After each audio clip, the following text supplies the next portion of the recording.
Boa noite, gente. Vamos lá para a nossa quinta aula, continuando a falar sobre os princípios constitucionais do direito tributário. Lembrando que os princípios são bases e a gente vai utilizá-los para tudo. Quarto princípio, princípio da vedação do tributo com efeito confiscatório. O que é vedação? Vedação é proibição, então não pode ter um tributo com efeito confiscatório. O que é um efeito confiscatório? A gente vai ver agora. Vamos lá.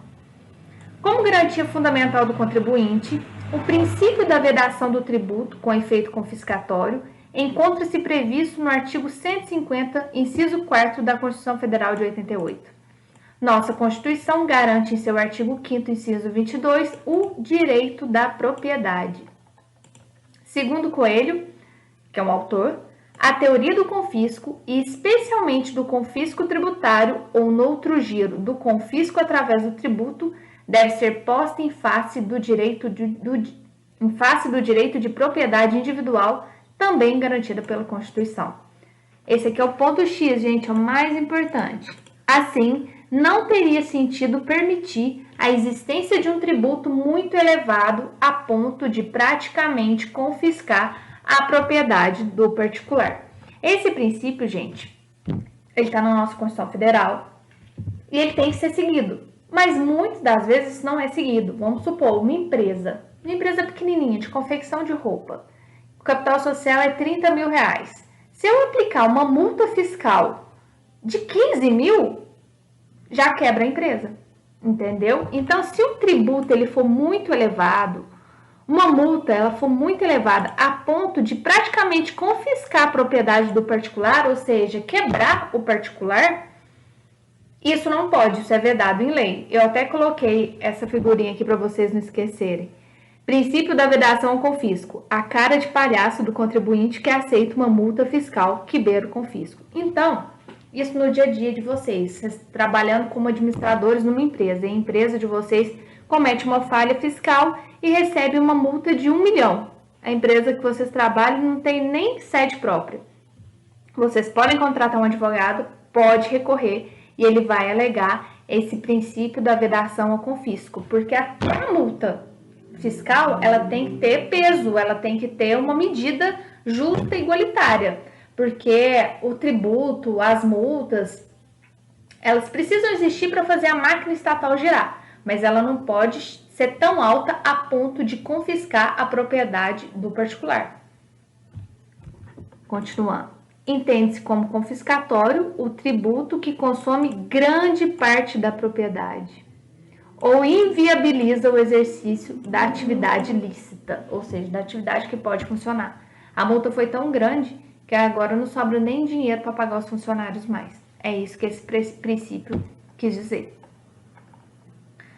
Então, a gente viu agora o princípio da vedação do tributo com efeito confiscatório. Vamos passar para o quinto princípio. Princípio da imunidade recíproca. Vamos lá. Nos termos do seu artigo 150, incisos 4º, eu sempre confundo números romanos, gente, é uma tristeza. A linha A, ou esse é o sexto? Não, esse é o sexto. Inciso 6º, a linha A Constituição Federal estabelece hipótese em que não incida tributos.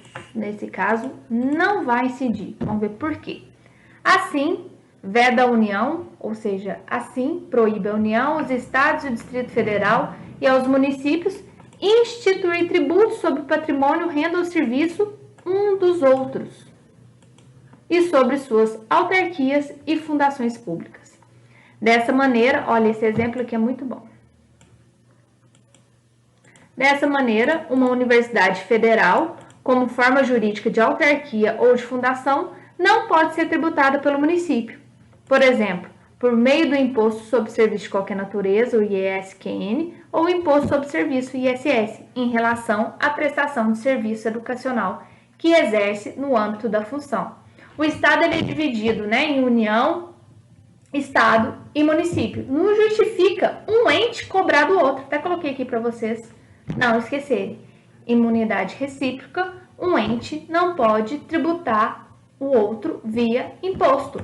Porque, na verdade, foi só uma divisão para ficar mais fácil para governar o país, né? A União, os estados, os municípios e o Distrito Federal. Porque se fosse um bloco só, ia ficar muito difícil para administrar. Mas, na verdade, a União, o Estado, o município e o Distrito Federal é o Brasil, faz parte de um todo. Então, não justifica um tributar para o outro, porque está todo mundo no mesmo barco querendo que o país dê certo.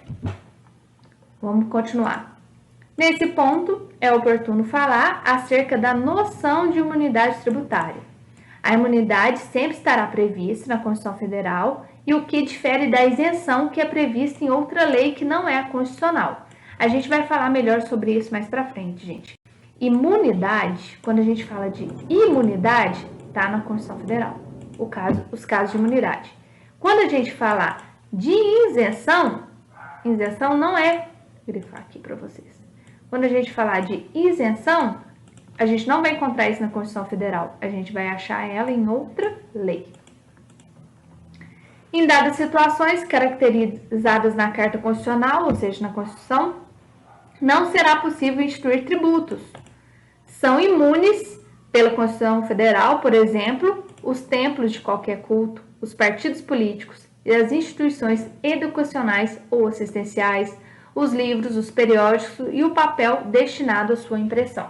Outro dia teve, né, aquela questão, né, de querer tributar os livros. Eu nem sei se essa lei passou e se agora a imunidade dos livros não existe mais.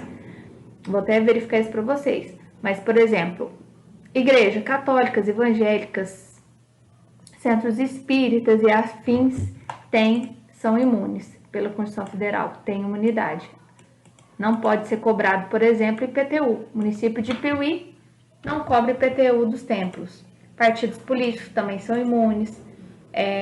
Por exemplo, essas fundações, né, abrindo caminhos, né, igual tem aqui em Piuí, sim, Ana Eva, eles são imunes. Eles não são objetos de tributação, nem pelo Estado, nem pela União, nem pelos municípios. Então, para fechar, o princípio da imunidade tributária é que a imunidade tributária recíproca quer dizer que um ente não pode tributar o outro via impostos, ou seja, a União não pode tributar o município, nem o município tributar a União, nem a União tributar o Estado, nem o Estado tributar o município, e assim por diante.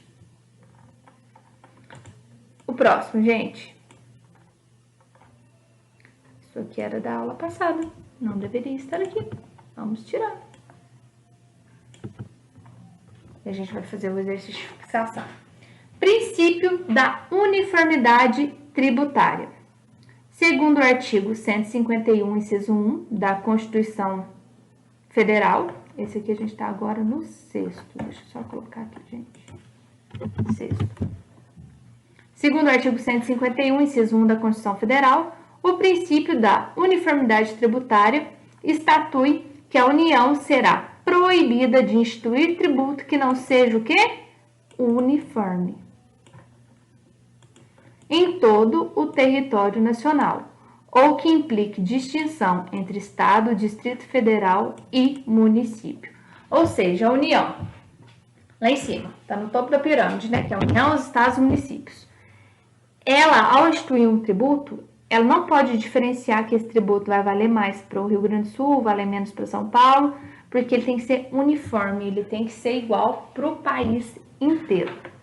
Segundo Carvalho, o princípio da uniformidade geográfica, que é falando, né, sobre o princípio da uniformidade geográfica, que é um dos nomes que dá a esse princípio da uniformidade tributária. Isso não impede, todavia, a concessão de incentivos fiscais, visando promover o equilíbrio e o desenvolvimento de dadas regiões do país, como, aliás, prevê o próprio dispositivo constitucional. Gente, o que eu quero dizer com isso aqui? Ok, os tributos eles têm que ser igual, tanto para o Nordeste, tanto para o Sudeste, tanto para o Centro-Sul, tanto para qualquer lugar do país. Porém, não confunda uniformidade de tributos com incentivos fiscais. A gente sabe que o Norte e o Nordeste é muito mais sacrificado. Então, às vezes, lá há incentivos fiscais que não tem aqui para a gente, em São Paulo, Minas Gerais, Rio de Janeiro, que é uma área do país mais rica, Rio Grande do Sul. Então, O incentivo fiscal é uma outra coisa, ele visa promover o equilíbrio e o desenvolvimento de certas regiões do país. Mas a tributação vindo da União, ela vai ser uniforme, igual para todo mundo. Mas se, por exemplo, a União perceber que a Bahia está precisando de um incentivo fiscal porque está morrendo lá o pessoal com a seca, isso não vai ferir o princípio da uniformidade tributária. Por quê? Porque ele vai ser embasado no incentivo fiscal. Exercício de fixação, gente, vou fazer aqui junto com vocês. Vamos lá, o que a gente vai perguntar sobre isso?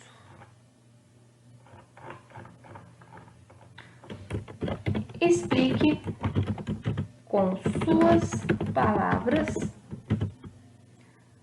os princípios estudados na aula de hoje. Lembrando, né, gente, que o envio disso aqui é só no final do mês. Qualquer dúvida, estou à disposição. Beijo para vocês.